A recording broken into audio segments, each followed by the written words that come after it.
Well, presenting team always does an excellent job. She's going to talk to us today about the moon. Our next month's presentation is going to be at our Thompson branch, which is a brand new branch as well. So I don't know if any of you have seen that. I have not yet. I'm looking forward to that. And that is going to be about the history of UFOs in Ohio. So that should be a good one. So look forward. That'll be on November 1st. So these are usually the first Monday of every month.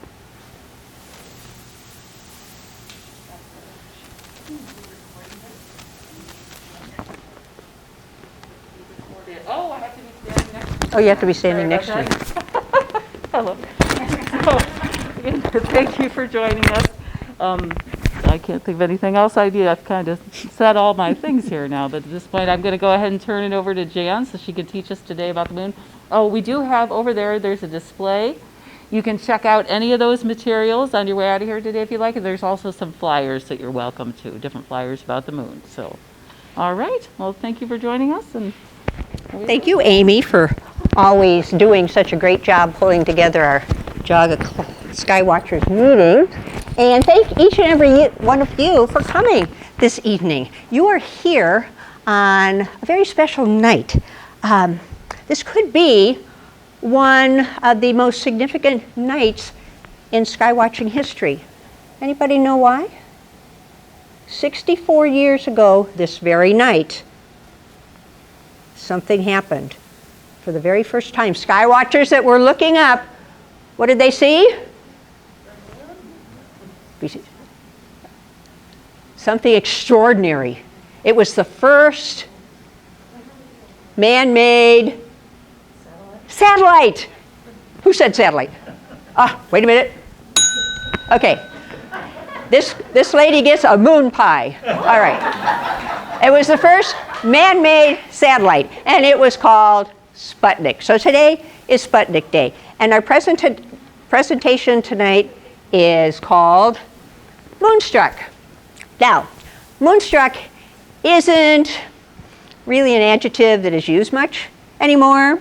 To be moonstruck means to be kind of totally and completely obsessed with something. You might be moonstruck over Corvettes. You might be moonstruck over Elvis. You might be moonstruck over aliens. I personally am moonstruck over the moon. Kind of weird, I know, but I love looking at the moon. I love learning about the moon. And I love collecting moon-related stuff. In fact, about 6 years ago, when I first discovered the joy of online shopping, I bought myself this moonwalker costume, and I seldom have occasion to wear it, but I thought this would be the perfect place and time to wear it. So I'm just going to slip into my moonwalker's costume here without killing myself. That would not be good. And I'm going to wear this while I fill your head with some brainy to bizarre moon minutia. So when you leave today, you will be ready to be on a television game show and know all the answers in the moon category. So, see, you didn't even have to close your eyes because I took nothing off. I just added it all to me. So, what we're going to do first is we're going to look at the moon. I've given so many night hikes, mostly during the full moon. Also led any number of overnight campouts during the time that I worked for the Boy Scouts and the times that I worked with Girl Scouts and the park. And I always ask people at the beginning of the events, what is it that you want to know about the moon? Nobody asks me, like, what is the volume of the moon? Or, you know, something that would have to do with the phasing of the moon. The thing that everybody wanted to know about the moon was, where's the man on the moon? I don't care if it was a man or a woman, girl, boy, young, old. That was the number one question. Everybody is eager to know how they can see the man on the moon. And actually, the people that have never seen the man on the moon, their emotions ranged from embarrassment to being totally angry that nobody had ever taken the time to show and share that little bit of folklore. So the first thing I think people don't see the man on the moon because they don't know what they're looking for. If you think you're looking for the face of the man of the moon in the early film strips back in the early 1900s, the one that looked like that, you're not going to see him. Much more abstract, much more obscure. So here's our moon, and what we're going to try to do here is we're going to try to go over here, and I'm going to show you, where's that little pointer thing? So I guess the little pointer thing isn't going to work. So the man on the moon, what we're looking for, we're looking at the surface features of the moon, and what we're going to try to look for first is two large, dark, disc-shaped objects to serve as the eyes of the man on the moon. And so we got this one here, which is the Sea of Tranquility. Did you ever hear that word before, the Sea of Tranquility? What happened there? Wait, you got to watch it and see who gets the answers, Mr. Glove. This is my husband, my helper, back there. Okay. It can't be the same lady. If it's the same person all the time, they get the box, okay? So we got one eye is here, and the other eye is here. These are impact craters that were formed billions of years ago, and during a period of volcanic activity on the moon, they filled with molten lava. So those are the two eyes. Next, you're looking for the man on the moon's nose. So we're looking at one of the rills on the moon. And a rill is a lava tube. And so we have the nose being right here. And now we're looking for another rill that is kind of a lazy U. And it is down here. And it turns out looking like that, which by today's standards, what would we call that? We'd call it a moon emoji. All right? So, moon emoji. Now look at him. Look at him.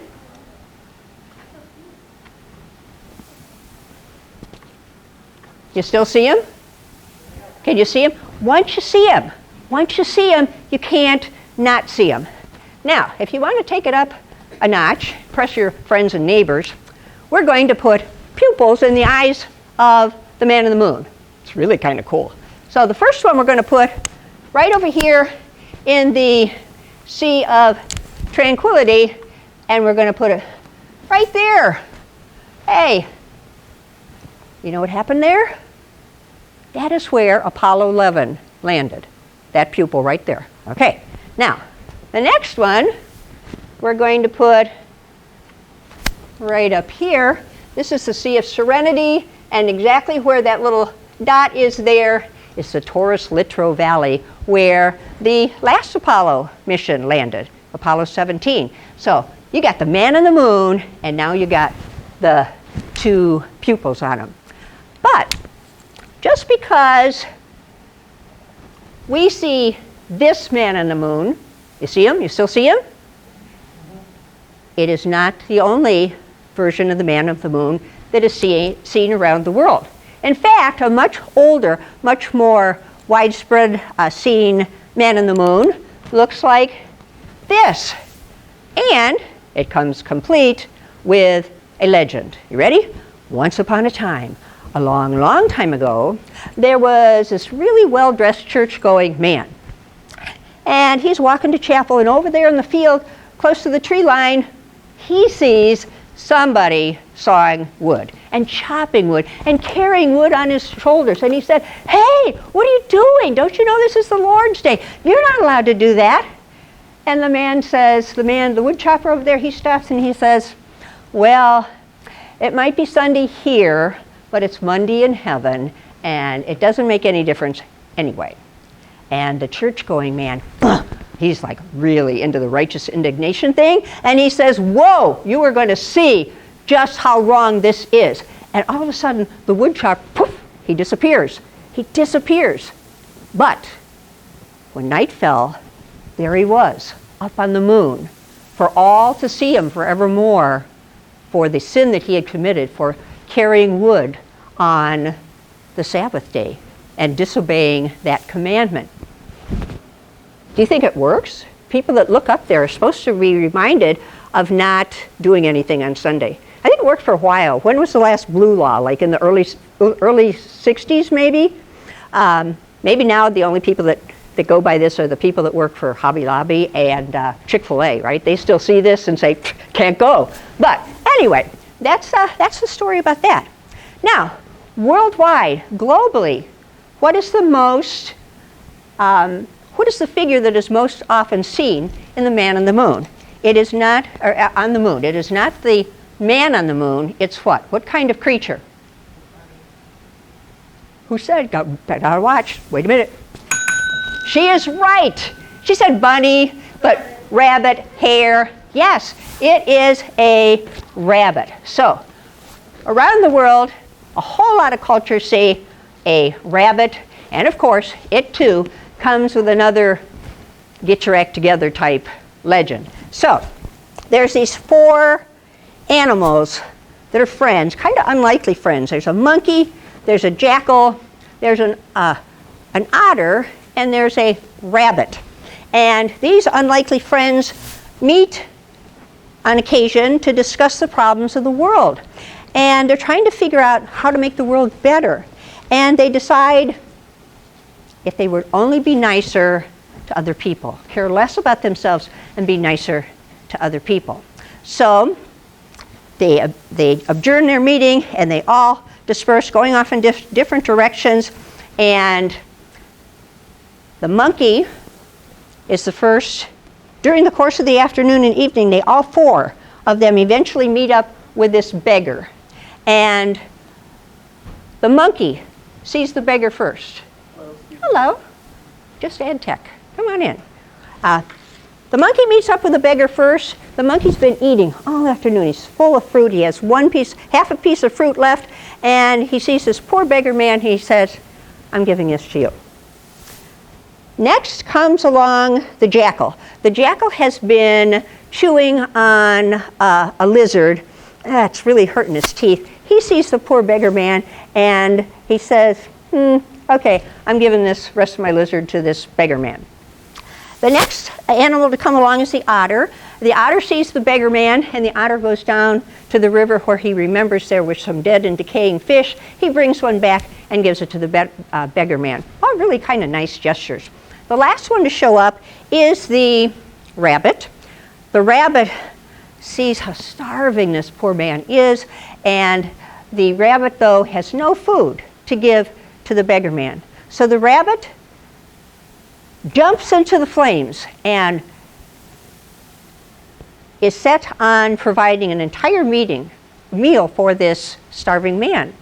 But before the flames can consume the rabbit, the beggar man transforms into this godlike creature, lifts the rabbit up, and honors him and praises him for being so selfless, for giving of himself. And the creature that was the beggar man, he says, I'm going to paint your image on the moon for all to see and learn about your being so selfless, and hope that they would be selfless too. Boy, I am really thirsty. Now, there's a problem with trying to see the images on the moon. The best time to see them is when there's a full moon. There is only a full moon for how long? How long does a full moon last? We know. 1 day. One what? 1 second. But I think you deserve a moon pie anyway. 1 second. So at 1 second we have a full moon. Otherwise we have a waning or waxing moon. So as the moon begins to wane, we're going to see less and less of our rabbit. So let's take a look here. This line here is called the terminator between the darkness and the light. And you can already see, we can still see the eyes of the man on the moon, but we already lost the ears of our bunny rabbit. And now we're seeing less of the moon, and we see less of our rabbit, and now we're seeing a crescent moon, even less of our rabbit. Still, we only see his little behind and his little tail. What do you call this? It's a riddle. What do you call it? Come on! What do you call it? What do you call when this is the phase, diminishing, they're diminishing. Okay, you're not going to get it. This is called a receding hairline. All right. Okay, so the moon myths and legends went a long way in helping people to kind of understand what they're looking at when they're looking at the moon. But from ancient times, maybe even from the get-go, people could not explain why the moon was, number one, so awesome, why the moon kept changing in shapes, why the moon kept changing in apparent size. They couldn't figure it out. It was beyond human capability, so they turned all the moon responsibilities over to gods and goddesses. Let them deal with it. Okay, so, and everybody knows that there's a few gods and goddesses. I already knew there was a few gods and goddesses that were associated with the moon, but one of the books, and Amy gets a surprising number of books over here. Actually, I have a picture of it right here. The one over there called the Book of the Moon.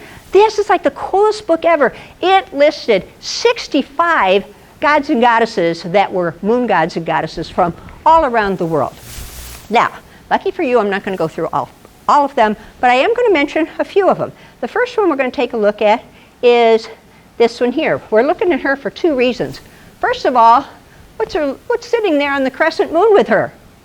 It's the rabbit. It's that rabbit on the moon. He's there again, sitting right there with her. Now, I listened to YouTube like for 15 minutes trying to understand how to pronounce this name. Anybody here know Chinese? Okay, good. So what I understood them to say is Chiang-O, something similar to that. So this is Chiang-O, and she is the Chinese moon goddess. The number one reason I'm showing you is because of the bunny, but the second reason is because this is the name of the Chinese lunar rover. Just like we have mythological names attached to our spacecraft, they also are using the mythological names for their spacecraft. Here's another moon goddess. Oh, I just love her. She looks like she escaped us from a Disney program, doesn't she? What's her furry friend? Is it a dog or cat? Rabbit. It's another rabbit. It's another rabbit. Oh, I think that guy needs a moon pie.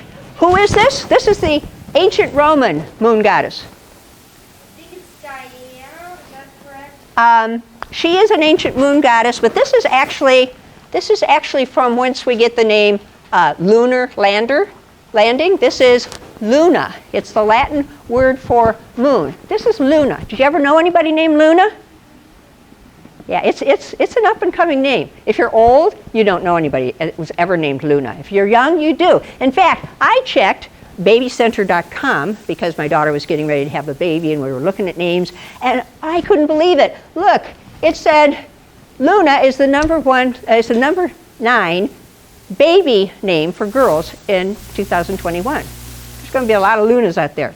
Now, I only ever heard the name Rhiannon back in 1975 when it was a hit song by Fleetwood Mac. Rhiannon is the Celtic moon goddess. She is the Celtic moon goddess.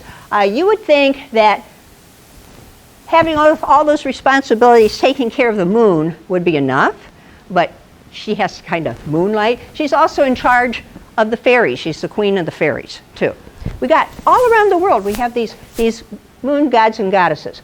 Here's one that perhaps you know, Selene. She is an ancient Greek moon goddess. She's very, very feminine, and it's from this word Selene that we get the proper name to call a scientist who studies the moon is called a selenologist, from that moon goddess there.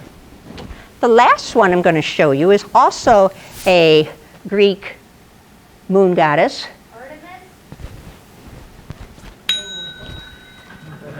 Artemis. Now, I never even heard of Artemis until a couple of years ago, but everybody's going to be hearing about her more often because it is the name of NASA's next mission to the moon program. Now, Artemis looks a little bit like those fearsome fighting women that belonged to the Amazon tribe before Amazon.com, okay?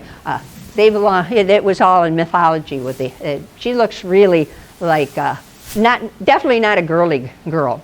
But yeah, Artemis we're going to be hearing more about as 2020 approaches and we go back to the moon. What? Go back to the moon? Why are we going back to the moon? Weren't we already there? Well, just because in mythology, well, I should ask this question. Apollo and Artemis were twins. Did you already have a moon pie? Yes. Better give them another one. Okay. Just because they're twins doesn't mean that Artemis is going to be identical to Apollo. I'm going to point out 5 major differences here.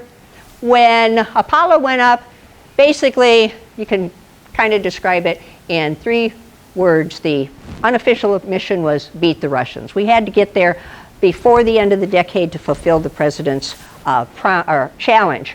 Artemis, it's all about science and discovery. In the Apollo program, we landed at the easiest spot. We had to land somewhere where there would be communication with the Earth, so it could be televised to all those people whose tax dollars paid for the moon mission. We had to be able to communicate with them. And we also didn't know at that time, even when the lunar lander landed, if it was going to sink into the moon's surface. We didn't know even that much about it. We know a lot more now. When Artemis gets to the moon, it's going to land at the most advantageous site. Where's it landing? Something crater. Shackleton crater at the south pole of the moon. Apollo program, the mission was to place humans on the lunar surface and return them safely to Earth. The mission the intent of Artemis is to establish a permanent human presence on the moon. Apollo,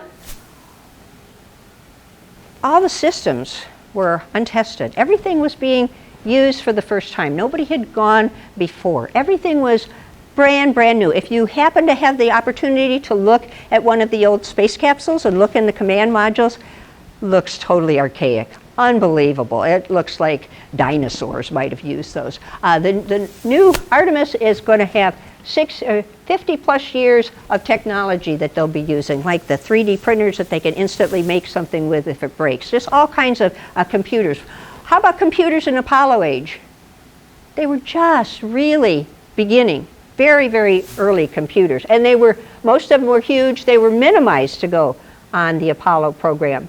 And lastly, during Apollo days, the crews consisted entirely of Caucasian American males.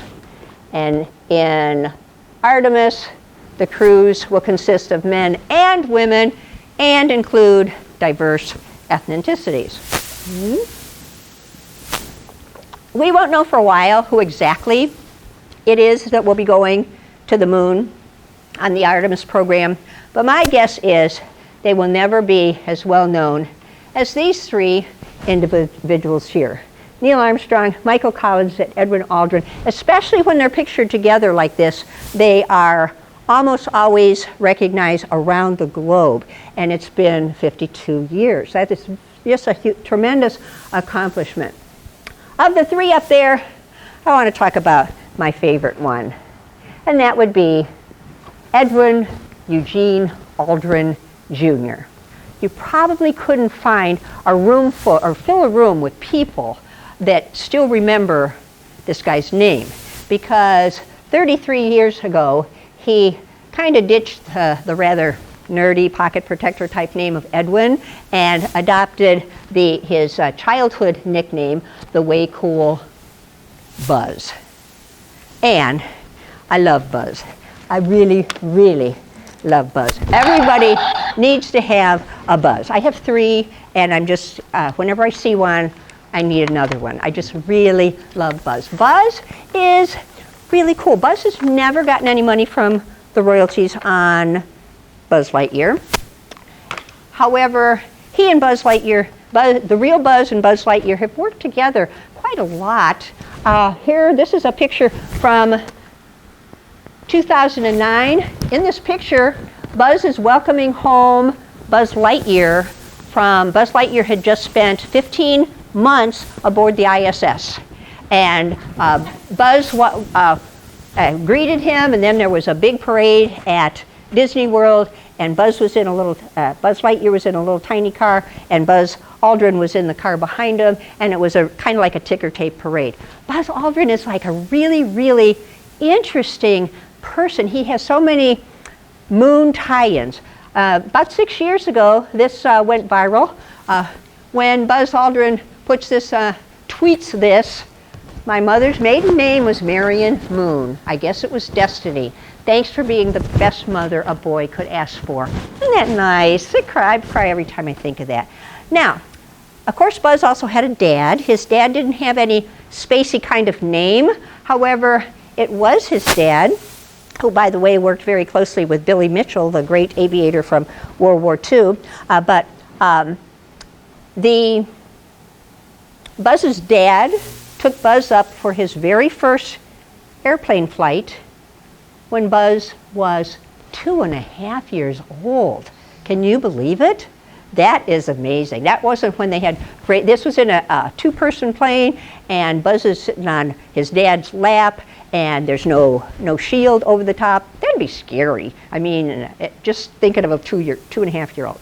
Now, so there's a lot of neat things. Buzz, no, he was not the first to walk on the moon. He comes out 19 minutes later, but he has a lot of first feats behind him. For instance, one of the really cool things is that, it's kind of personal, but we're going to talk about it anyway because it's 2021. Buzz was the first to relieve himself on the moon. Now, you say, that's kind of personal, and why would anybody admit to this? This man is trying to be noticed. Hello, I went to the moon and stepped there too. And so he kind of revealed this. And he kind of reveals it in an interesting way in his memoir over there. There's two of them over there on the table. And how he kind of puts it, he says, Neil Armstrong made one giant leap for mankind. I made one giant leak for mankind. Ha ha ha ha ha. I kind of like that. Now, Buzz was also the first one to play music on the moon. He played Fly Me to the Moon. That's while he was waiting, because it took a long time from when they landed till they actually got off, so they played some music. That was the first record to be played on the moon. And the one I find most interesting is that another first for Buzz is he is the first to celebrate Holy Communion on the moon. Now this is extraordinary because just 3 months earlier, NASA had been sued by who at that time was considered the most hated American. This lady named Madeleine O'Hare sued NASA because the Apollo 8 astronauts had read from the book of Genesis on Christmas Eve. And that she got all bent out of shape about that. So the whole business about Holy Communion on the moon is kept to a QT. Buzz meets with his pastor of his church at home in Houston, which, he meets with his pastor, and his pastor gets him all set up with a little tiny chalice and a wafer. And the church that Buzz belonged to in Houston, pretty well-known church, it's considered the Church of the Astronaut because in their congregation, besides Buzz, they have John Glenn, Charlie Bassett, and Roger Chaffee. So that was kind of neat. They might have had a lot more people coming to church if you could just get an astronaut or two to come. But anyway, so the only person at NASA that Buzz told this about was Deke Slayton. Nobody else knew, not even Buzz.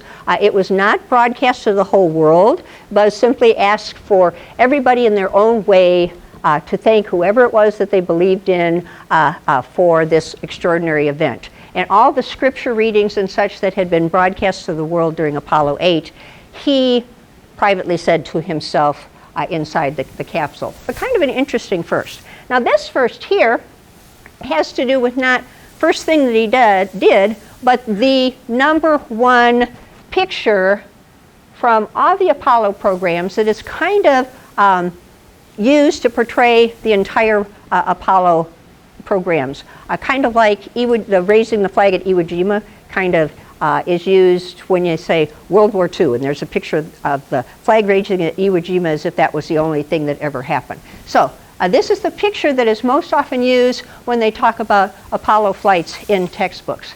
And who is this? Neil Armstrong? Everybody thinks it's Neil Armstrong. Well, here is Neil Armstrong. This is called the visor shot. The astronaut that you're looking at there, that's Buzz Aldrin. That's Buzz Aldrin. So he is in this most famous and used picture. This past summer, during our mosquito-infested summer, we had a fairly unknown man named Michael Ranger. He came up with this remarkably simple, interesting idea. He decided he was going to unwrap the visor shot so we could see what Buzz saw as he was looking out. So this is what Buzz was seeing. He was seeing Neil Armstrong taking a picture with his Hasselblad camera. There's no shutters. They couldn't do that because of their gloves being too stiff. So he's looking down, and there's a big lever to push. You can see the flag. You can see the solar wind experiment, and way up there in the top, that's the Earth, that little blue dot. Now, what did Neil Armstrong say when he stepped out onto the moon? What quote did he make? Very famous. School children have to memorize it. And it starts out, that's one.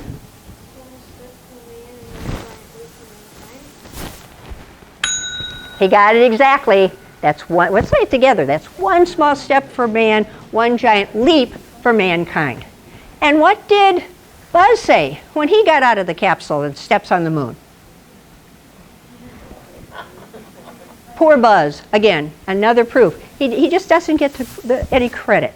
He says, magnificent desolation. It's actually the name of his one of his best memoirs. He says magnificent desolation. He's looking at this out at the moon, and I think I can only imagine it being like 1,000,000 times better than that feeling you get inside when you look out onto a field of freshly fallen snow. You know that wow feeling you get when you look on freshly fallen snow. He's looking out at this really cool landscape. Nothing's there. Nothing's there. But not for long, because we had 6 missions there, and we left a few little tokens, mementos. Some of them were goodwill tokens. Here's what we left on the moon.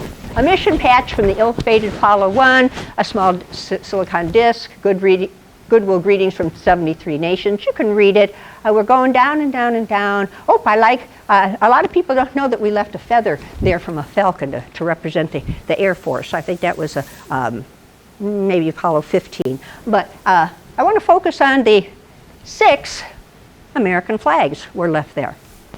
And my next question is, are the stars and stripes still there on the moon? Who says yes? I don't have moon pies for everybody that says no. But no is actually the right answer. The flags are still there. The flags are still there. Yes, they've seen them with the Lunar Reconnaissance Orbiter, that the 5 flags are still standing. The only one we don't see is the Apollo 11 flag, because when they take off, it falls over. But think about it. Have you ever had a flag flying at your home or at your school? Can they stay there forever? No, you have to change them like every 6 months. And that's what happens after 50 plus years of severe sun radiation with basically no filtering out, because minimal atmosphere on the moon. It gets totally bleached out. So we think that they're all white. Now,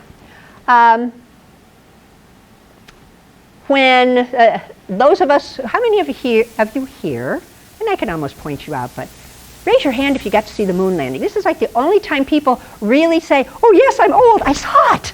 Yes, you saw the moon landing. And remember that tremendous feeling you had inside when you saw that flag planted on the moon. It was an unbelievable surge of patriotism. Everybody in the country was so happy about it, right? No, there's always those people that want to raise a stink, and it was very controversial at the time. And why is that? It's because of Article 2 of the UN Outer Space Treaty, which had been come out 2 years earlier, stating outer space, including the moon and other celestial bodies, is not subject to national appropriation by claim of sovereignty, by means of occupation, or by any other means. Whoa. What that means is you can't do it. Because even though all through history that's what had been done. Explorers went here and, oh, here's my new land, and they put their flag in. And then many of them, if they were Christians, would also do communion there too. So, and then you discover some other new place, and you put down your flag, that you were staking the claim. And so, very controversial. No, I don't think you should do it.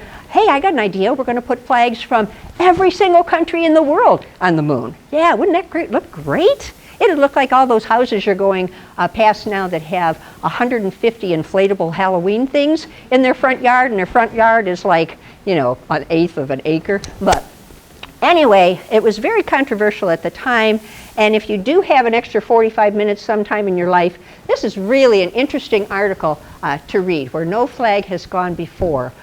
And it tells you all of the controversy that went on. It's only in the 11th hour that we finally get permission to take flags to the moon. And by the time we get permission to go, guess what? It's already almost too late. There's no more room in the LEM. Did you see the Martian movie? And they're getting ready to he's getting ready to take off from Mars, and he has to throw everything out of the capsule because it's going to weigh too much. So he takes the seats out and everything, kind of like that. So the LEM, the lunar module, they had exactly what they needed in there. They couldn't have another thing, so they have to strap the flag to the outside of the lunar lander. It actually goes on one of the legs of the ladder. They have no time to develop a sunproof flag. Again, it's like it's already June, and it's going to be a month later till blast off. So they NASA sends out one of the secretaries at lunchtime to go to the dime store, and the flag cost all of $5.50. It's one of the things that didn't cost a lot of money on for the mission. And what else is it about the flag? We finally get the flag on the moon, and it actually becomes the focal point of the conspiracy theory. Oh my gosh, it can't be on the moon because look, the flag is waving. There's no wind on the moon.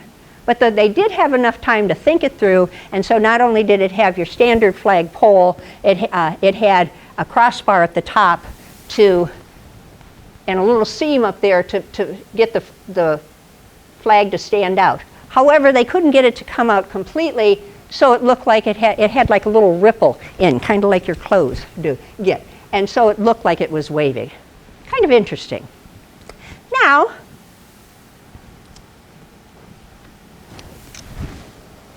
besides all those nice things that we left on the moon, what else did we leave on the moon? What? A golf ball? I'm sorry, I can't hear through your mouth. A golf ball? Golf ball. Just more general. Who said it? What'd you say? Trash. Trash. Oh my gosh. We left trash. How much trash? 39-gallon black trash can liner full? Half a dozen lawn and leaf bags? Read this statistic. Space agent, this is over the last 50 years now we're talking. Space agencies from the US, the Soviet Union, China, India, Japan, and the European Space Agency have left more than 2 tons of man-made debris on the moon's surface. 2 tons! That is a lot. And some of it is complete and total nastiness, such as 96 bags of urine, feces, and vomit. Ew, that's pretty gross. So now let's do some of the less gross things. as this young man here said, golf ball. We left 2 golf balls on the moon when Alan Shepard was up there. 12 pairs of boots, TV cameras, film magazines, Hasselblad cameras, hammers, tongs, rakes, shovels, javelins, backpacks, insulating blankets, utility towels, personal hygiene kits, used wet wipes, empty packages of space food, more than 70 spacecraft, and 3 cars. 3 cars are on the moon. Now, typically when you think of junkers, this is what you think of. They're all dented and scratched up, and they're totally useless. They've been driven for hundreds of thousand miles, and the only thing they're good for is to give to your teenager that just got their driver's license. So now, that's not the kind of cars that we're talking about. The kind of cars that are left on the moon were fairly new. They were only driven for parts of 3 days each. And each one of them went no further than 18 miles. However, each one of them cost $10 million. $10 million. So there's the 3 that we left on the moon, and 1 was left here on Earth for spare parts. And the cars that we left on the moon, of course, look like this. LRV. Lunar Rover Vehicle. Oh, I think it was Claire that got that one over there. She needs a moon pie. She makes the most delicious muffins. The Lunar Rover vehicles, and oh wait, that $10 million, that was back in 69 through 72. Equivalent in today's money is $224 million for those cars. Now, an extreme amount of engineering went into these cars, and the scientists and engineers that quickly developed these cars really, really detested the nickname that was given to them. What did we call them? We didn't call them LRVs. What did we call them? You got that, Rich, whoever said? They were called moon buggies. And the reason they were called moon buggies is because that is during the 60s when everybody's watching Annette Funicello and Frankie Avalon, and they're doing all the beach party things, and they have dune buggies. They had dune buggies. They're just flying all around and kicking up the sand, so they played on the dune buggy term, and we come up with moon buggies. This actually, calling them moon buggies, kind of got a lot more fans for the space program. The interest in the space program had really declined, and they wanted to do something really cool. So they build these cars to take to the moon, and then they call them moon buggies. So in a way, it helps. And another one of the books over here that I read to get prepared for your talk tonight is one just great book, Across the Airless Wilds. Never read more than a couple of sentences about the moon rovers. It's fantastic. It tells all about the people who worked so hard to build them. And the thing that Rich and I both learned the most is, even though we knew that Wernher von Braun was the father of the Saturn V rocket, we didn't know that he was instrumental in the moon buggy. That was pretty much his project too. So that might be a book you want to check out. So now here we are back to the moon. We left everything pretty much but the kitchen sink on the moon, and what did we bring back? What? Oh, rocks. We brought back, not just rocks, we brought back moon rocks. We brought back moon rocks. Now, moon rocks were the brunt of all late night talk shows for a while back in the day, and very quickly there was all sorts of other things that started being referred to as, or marketed even as, moon rocks. For instance, this really colorful, delicious candy that you just bite down on one of them and you need to have immediate dental work done. It was like a real problem, and a lot of us teenagers spent our allowances on moon rocks. And then, of course, we want to mention, we want to be known for being people that are inclusive. We want to mention the counterculture. The counterculture embraced the term moon rocks. That was their code name for the very hallucinogenic drug known as LSD, moon rocks. But really the moon rocks were pieces of the lunar surface. We brought them back. Anybody want to guess the weight of the moon rocks over those three years that we were at the moon? Six missions. How many moon rocks did we bring back? Pound-wise. I feel like I need one of those auctioneers here. Do I hear 100, 200, 300, 500? Any more guesses? Come on, Eddie.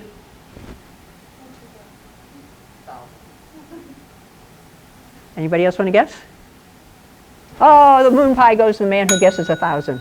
It was 842. Oh, you're all out? Both boxes? Really? Oh. Oh, okay. That would be so nice. Oh, I thought for sure I'd gotten it. 842 pounds of moon rocks. Now, did you ever wonder how the astronauts knew what rocks to pick up? I'm thinking, you know, you just got a bunch of... Was anybody in here born with the ability to identify one rock from another? I think it's really hard knowing one rock from another.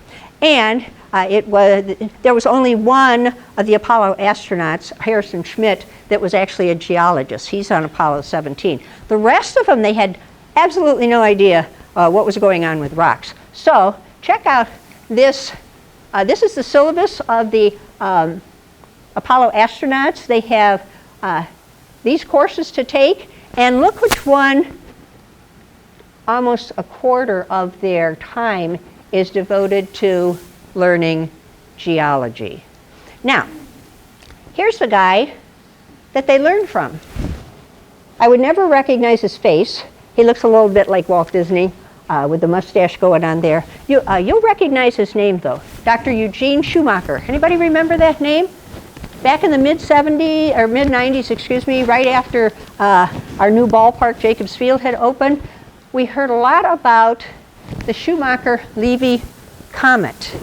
And the reason that we heard about it wasn't because it was going to impact the Earth. It was headed straight to Jupiter, but it was going to be the first time that everyone could watch it live on TV. It was being photographed. It was being televised. It was actually kind of cool. So anyway, he's the one. I'm telling you about him because in 1997, 3 years after the Schumacher-Levy comet goes and impacts Jupiter, 3 years later, he's in a fatal car accident. And so I didn't know that, and I'm reading the newspaper. Remember when you got newspapers that took you like all morning to read, or sometimes all day to read? I was looking through the newspaper and I saw a headline that said, "Moonstruck." And it turned out to be a very lengthy obituary about this man. And it talks about how ever since he was a little boy, he wanted to go to the moon. And he studied hard. He didn't get to go. He regretted it. He becomes a geologist. He becomes the first astrogeologist. And he also is the person that is the founder of, co-founder of Planetary Sciences. He is the one that instructs the astronauts. He was an astronaut, Apollo astronaut candidate, and actually made it through the first couple of screenings, but he was disqualified because he had Addison's disease. So, and that's when Harrison Schmitt kind of nudged in the place that might have been Dr. Eugene Schumacher. Anyway, all his life he regretted not getting to go to the moon. So when he dies, his wife and his NASA associates get together and they decide to make his wish come true. And so 1 ounce of his ashes were somehow attached, I don't know if it was inside or outside, the Lunar Prospector satellite, which was slated to impact the moon. And when it did, he thereby became the first and only one to date to be buried on the moon. Let's talk about why did we get those moon rocks? How did we get those why did we get moon rocks? We got did you want to say? To study them. Pardon me? To study them. To study them. Anybody want to share a moon rock or a moon pie? Look at that young man up there. Thank you very much. Oh, every time I see that rabbit in the moon, I am going to think of you for donating your moon pie. Yeah, so we go, the mission objective of Apollo 11 is to land a person on the moon and return them safely to Earth. That's the overall objective. The primary scientific objective is to collect moon rocks. how do you pick them up? Well, it is so important that one of the very first thing on the agenda for the Apollo astronauts is when they get off the lunar module, they are supposed to get what's called a contingency sample. They have in their pocket, and this is not authentic, this is when I found out, it would have been a pocket that could have contained something that looked like this. The handle collapsed way down, and that's how they get the contingency sample. The contingency sample was in case they have to leave the moon in a hurry, they still had some rocks with them, like if there were aliens there or something went wrong and they had to leave immediately and they didn't have time to get all the other rocks they were supposed to get. So they would get a contingency sample. Why do you think they got a contingency sample? Besides studying them, there are no gift shops on the moon. There's no passports to stamp. We needed some kind of proof that we'd been there. That's my theory. Now, was it easy to prove that a moon rock wasn't an Earth rock? No, because very, very similar because of the great impact theory. Now, I'm looking at this thing here, and I'm looking at some of the other ones from later in the Apollo programs, and they have a very special NASA-sounding name. It's something like Lunar Rock Retrieval and Collection Implements. But if you saw these, what would you think they were? Pooper scoopers. Now, I spent a lot of time looking, but I haven't found it yet. I'm wondering if Pooper Scoopers are a space spinoff. I wonder. So go home and Google it. Now, many of the rocks that were found on the moon became quite legendary. First one we'll look at is Armalcolite. Now, this is like the last rock that Neil Armstrong picks up before he gets back on the Eagle. And again, if he hadn't had that geology course, I'm sure he wouldn't have known, I got to pick this up. It turns out this is a rock that no one had ever seen before, and it ends up needing a name, so they call it Armalcolite in honor of Armstrong, Aldrin, and Collins.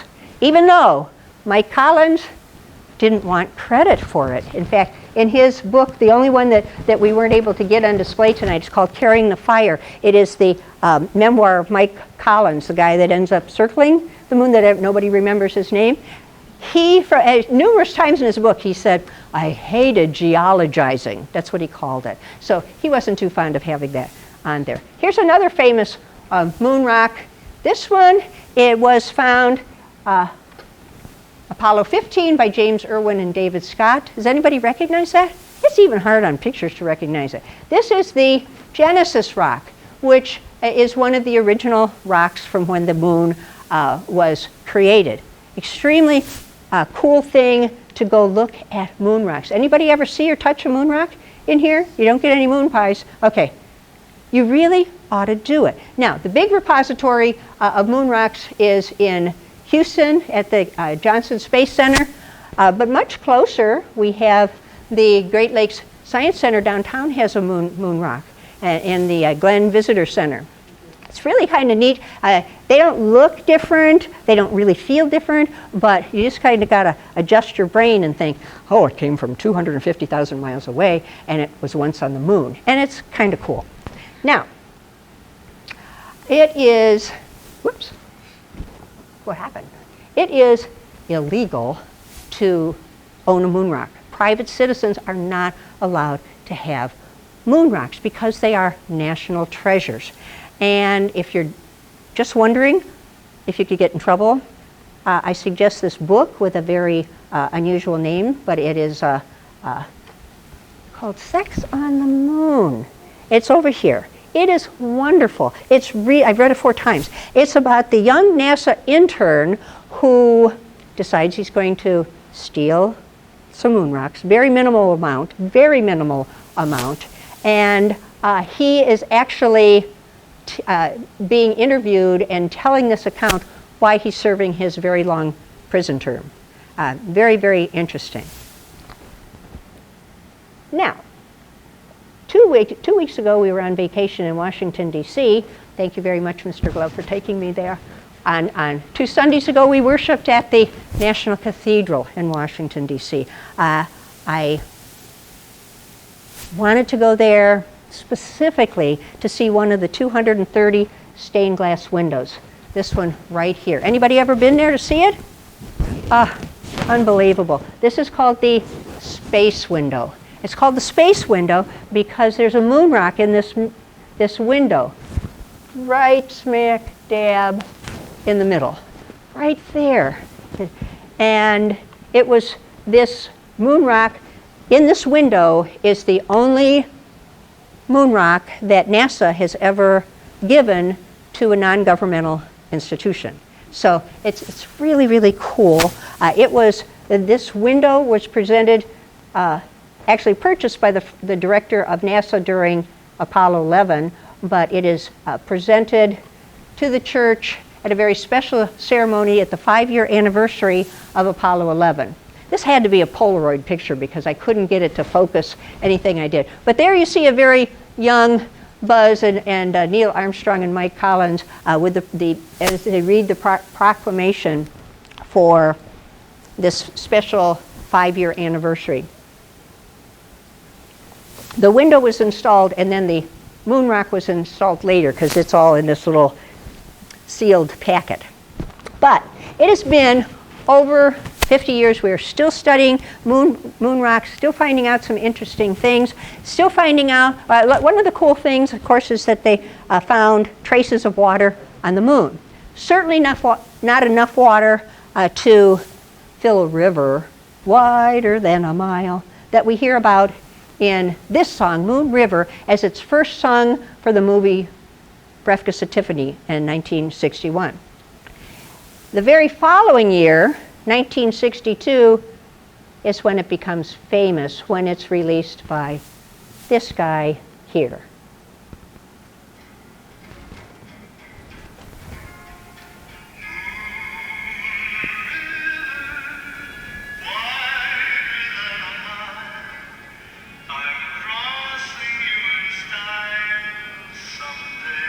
It becomes a hit song, and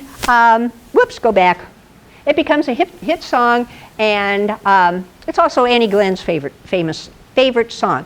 It was actually kind of like the theme song for the Mercury space flights, the first space flights. Unfortunately, I already advanced ahead to what became the theme song for all of the Apollo program, and that is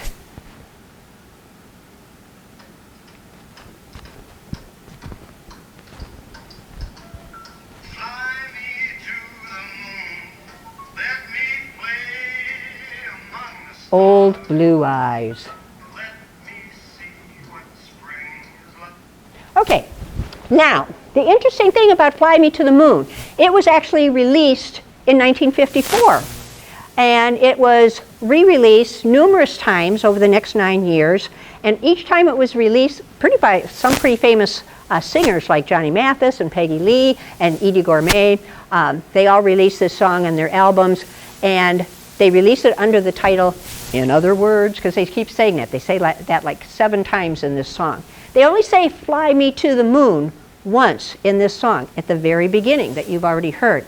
However, in 1963, this song is jazzed up a bit and re-released under the title Fly Me to the Moon, and it becomes an instant hit. It is played by cassette on Apollo 10, and it's the first song that is heard on the moon. It is also played at all of the anniversary functions of Apollo, and it was played at Neil Armstrong's memorial service. Now, one thing I forgot to mention back when we were looking at when the 3 Apollo astronauts are in the National Cathedral, Mike Collins, the forgotten astronaut that orbited the moon while the others were on the moon's surface, Mike Collins had actually been an altar boy there, and that is where Neil Armstrong's memorial service was, at the National Cathedral, and also Wernher von Braun, the father of the Saturn V rocket, memorial service was at the National Cathedral back in 1977. This song is so popular that many years later, here we see a no longer young and slender John Glenn and Neil Armstrong being awarded platinum records of Fly Me to the Moon. This is the gentleman here, Percy Jones, who revamped it. Here's a riddle for you. What sort of music do you listen to on the moon? Rock music. Rock. Nah. What? No. Those are good answers, though. I can tell you're younger. You listen to Looney Tunes. Looney Tunes. All right, now, I started thinking, man, I know this moon song, this moon song, this moon song. And then, of course, because it's 2021, I said, why don't I just Google it? And I had forgotten to switch from images to all. And so I got an image, the first thing. And boy, doesn't this say a lot. It's like every rock group and singer that ever was had a song about the moon, and which is pretty true. The song about the moon that really freaked me out is this one here. Everyone's Gone to the Moon. I remember I was in 8th grade. I got up in the morning, I'm getting dressed, and I hear this song that is really kind of creepy, and I couldn't get it out of my mind. The whole day in school, they kept saying, better pay attention, better pay attention. That was before they said focus. Okay, they just said, you better pay attention. Now, I hope this song, for those of you that don't know, have never heard it. Whoops, that's so tiny. Nope. Not going to play, not going to play. Anyway, even if it doesn't want to play, this is the song. It starts out, streets full of people, all alone, rows full of houses, no one's home because everyone's gone to the moon. So again, I'm a teenager, or about to be a teenager, and I think, oh my gosh, this is true, this is happening. Everybody's going to be totally off the earth. This is kind of scary for me. But then, when I was reading the book that we don't have, unfortunately, Michael Collins' memoir called Carrying the Fire, he loved this song, Everyone's Gone to the Moon, because it kind of told everybody had gone to the moon except for him up in the service module that's going around the moon. So he actually plays this as he's orbiting the moon, and this is actually the song that they play at his memorial service earlier this year when he passed away. Another moon song that totally freaked me out is this one.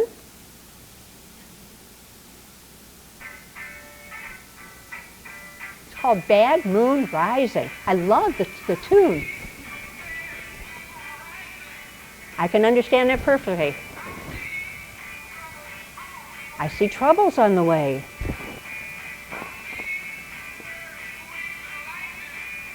Hurricanes and lightning. And so this is going on. Don't go out tonight. It's bound to take your life. There's a bad moon on the right. Whoop, we already did you. Stop it. All right.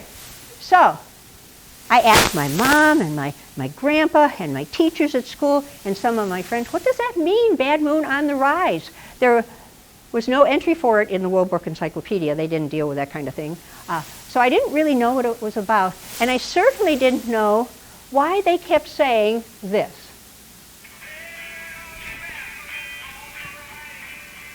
What did they say?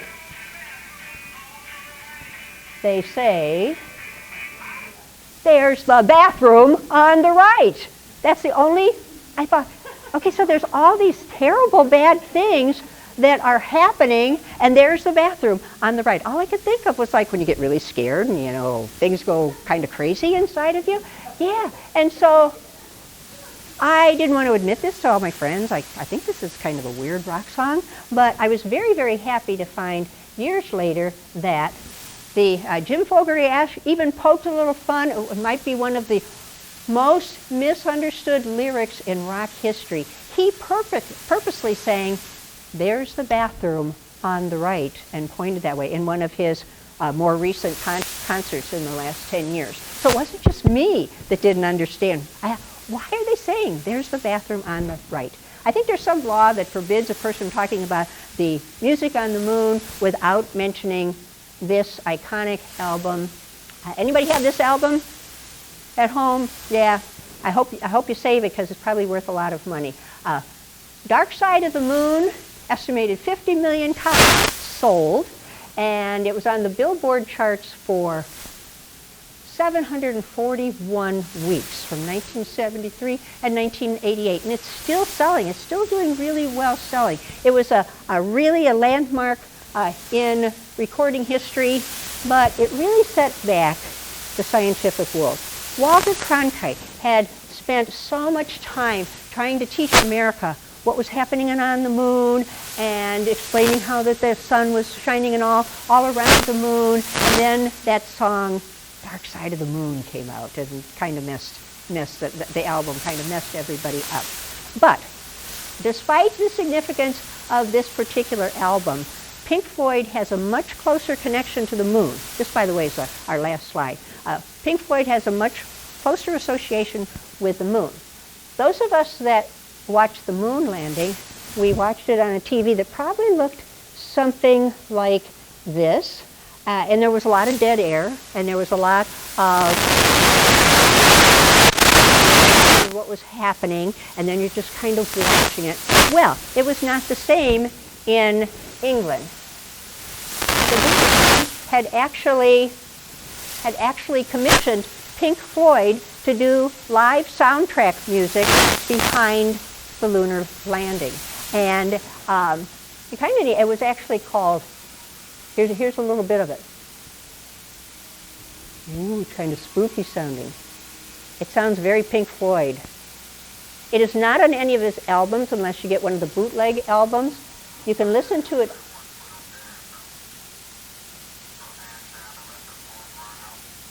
So it's on the 4th rung up. So that's Pink Floyd that's doing the soundtrack music behind the moon landing. And it actually has a name. You can YouTube Moonhead by Pink Floyd, and you can listen to that whole thing. I think it lasts like 7 minutes, and then they replay it. But you don't know they're replaying it because it kind of all sounds the same. So, ladies and gentlemen, don't let anyone tell you that the sky's the limit. Remember, there are footprints on the moon. Well, thank you for coming tonight. We went 3 or 4 minutes over, but you got a lot of moon pies. Did you have any general questions? Mm-hmm. That's it. Thank you.